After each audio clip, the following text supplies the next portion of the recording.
Hello everyone. It's my great honor to be here presenting our research on how we combine in vitro quantification with in vivo detection to study protein-DNA interactions and reveal fine-tuned signals in gene regulatory network. For years, people have been studying transcription factor proteins, which regulate gene expression by recognizing specific DNA targets across the genome. Thus, profiling genomic binding sites of transcription factors is of keen interest in order to understand how transcription factors control gene expression and form the complex gene regulatory networks. Assays have been developed to characterize TF-DNA binding, both in vivo in living cells and in vitro in cell-free systems. One of the most commonly used in vivo technique is the ChIP-seg assay. It captures the localization of a transcription factor across the genome in an endogenous cellular context. However, ChIP-seg is limited in resolution, which can vary from tens to hundreds of base pairs depending on data quality. Among in vitro assays, the protein binding microarray, or PBM, is one of the most widely used. Assays such as PBMs have the advantage of being highly quantitative and easy to interpret. Therefore, they faithfully capture the biophysical interactions between the transcription factors and the DNA. However, there has been a gap between in vitro and in vivo data. As we and others have repeatedly observed, direct comparisons between them show a correlation that is less than satisfactory. This poor agreement is usually blamed on the fact that in vitro experiments are not performed in the endogenous context, which is certainly part of the explanation. But we hypothesize that, given all the differences in the experimental procedures, there's more to the story. We wanted to better understand this disagreement and answer if the knowledge from in vitro and in vivo assays are consistent at all. So we ask, if a transcription factor binds DNA in the cell with the affinities we observed in vitro, how should the ChIP-seg data performed on that transcription factor look like? To answer this question, we implemented a simulation pipeline that computationally follows the steps of a ChIP-seg experiment. Specifically, we first created a snapshot of the TF-DNA interactions in the cell based on PBM measured specificities and considering critical cellular context, such as chromatin accessibility, which can be learned from DNA-seq data. Then, according to ChIP protocol, we share the long piece of DNA into fragments, and next, we computationally perform antibody pull-down and selection steps. And finally, we obtain the sequencing reads, just like the data gained from ChIP-seq. How does transcription factor binding information flow through these experimental steps? To answer these questions, we made a direct comparisons between the input, which is the binding probability, and the output of the pipeline, which are the simulated reads. And to make the output reads comparable to the input probabilities, we use reads pair-ups within a certain range of the binding site in order to quantify the binding level at a particular site. We observed a decent correlation with R² of 0.8. Although the simulated experimental procedures introduce some technical biases that cause the reads pair-ups to deviate from the input probabilities, overall, the simulated reads still largely reflect the intrinsic DNA binding levels of transcription factors as captured in vitro. Next, we compared the simulated reads to actual ChIP-seg data and observed an overall good agreement, as shown in the genome browser tracks. We also looked at the entire dataset more quantitatively by comparing the real versus simulated ChIP-seg reads pair-ups. We found a relative good correlation, as shown here for transcription factor Myc in the HeLa S3 cell line.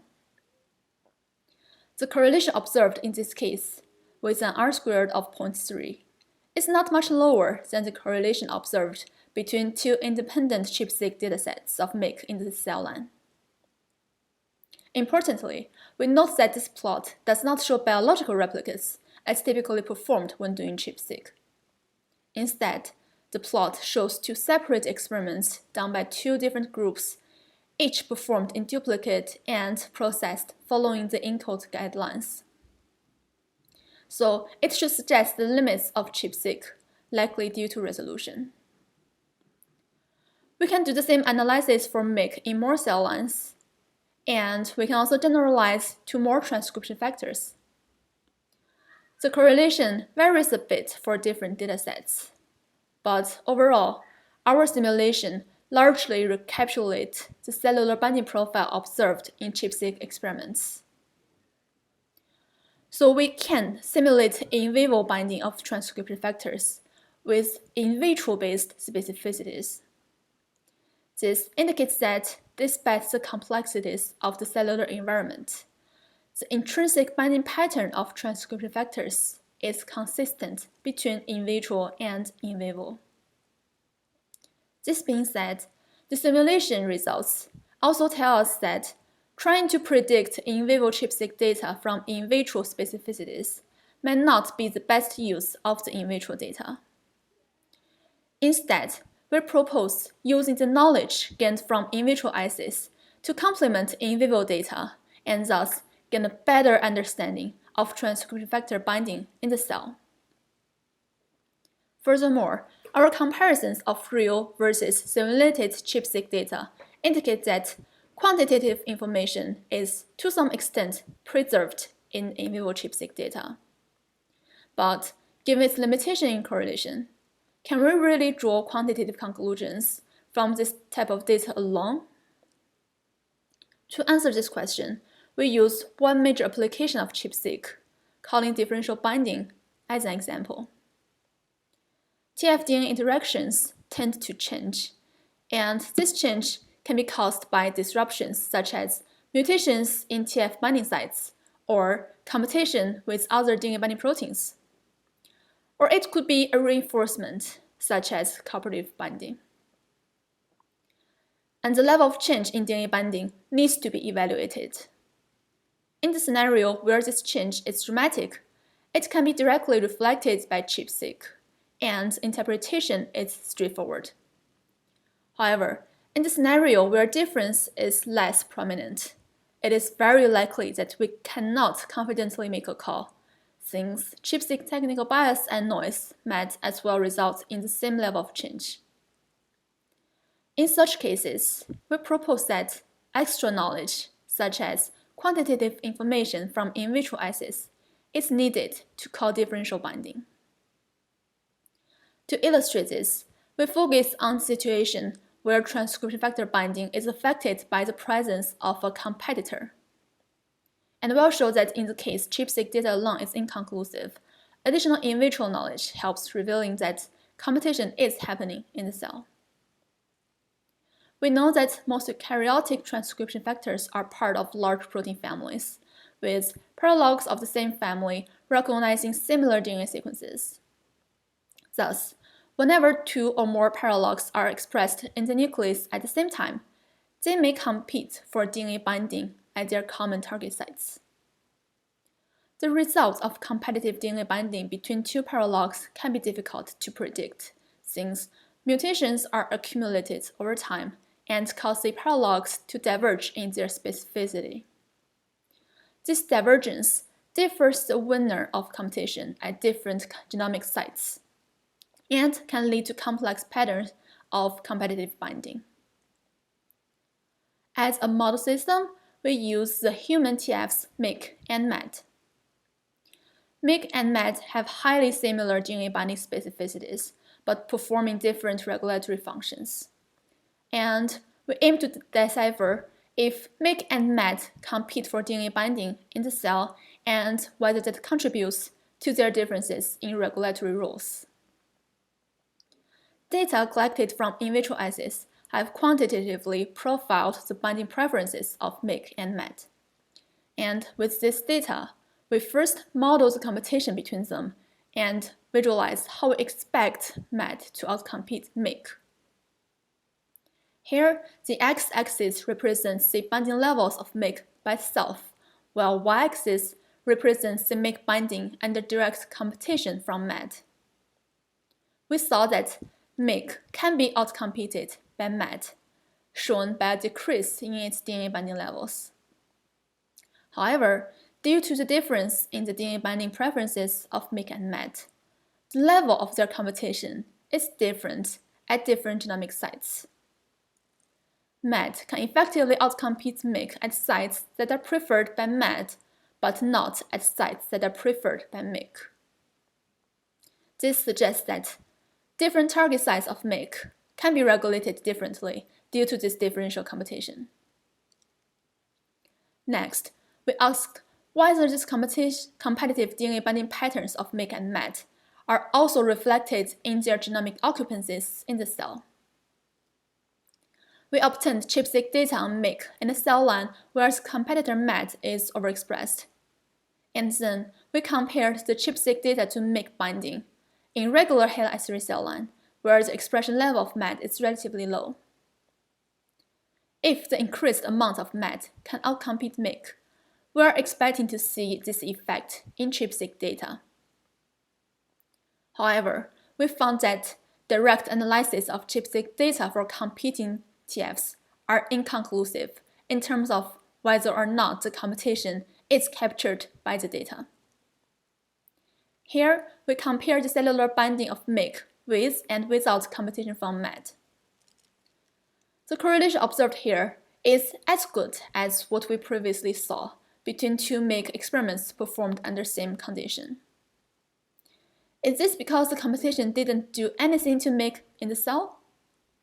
But recall that, based on previous modeling, the change in binding we're expecting to see here may not be that dramatic. So it's also very likely that the pattern is still there, but can't be told apart from duplicate datasets.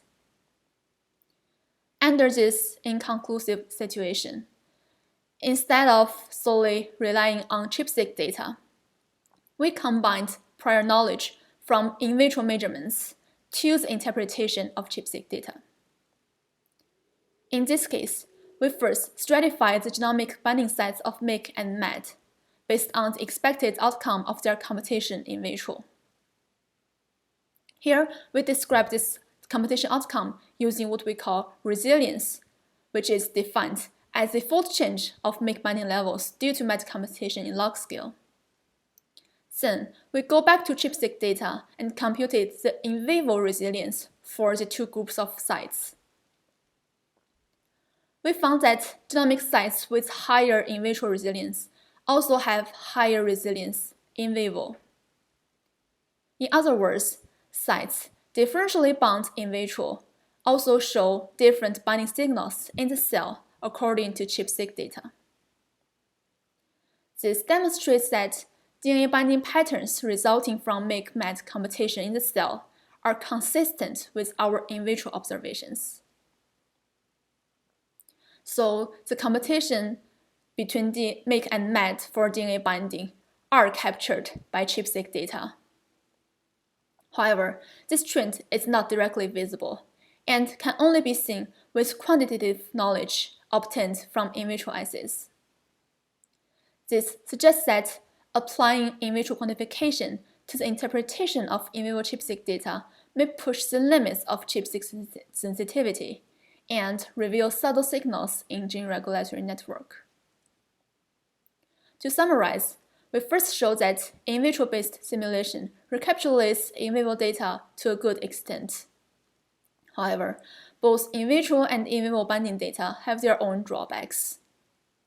Rather than depending on only one type of data or trying to use one type of data to predict the other, we propose combining them in order to better understand TF DNA binding in the cell. We show here, and also in this paper where we studied yeast TF's CBM544, that by combining in vitro quantification with in vivo detection, we reveal subtle signals in the study of transcription factor computation and bring new insights into their role in gene regulation. In my last slide, I would like to acknowledge all the guidance and support I received from my mentor, Dr. Rilke Gordon, and all the other lab members. Thank you very much for your attention.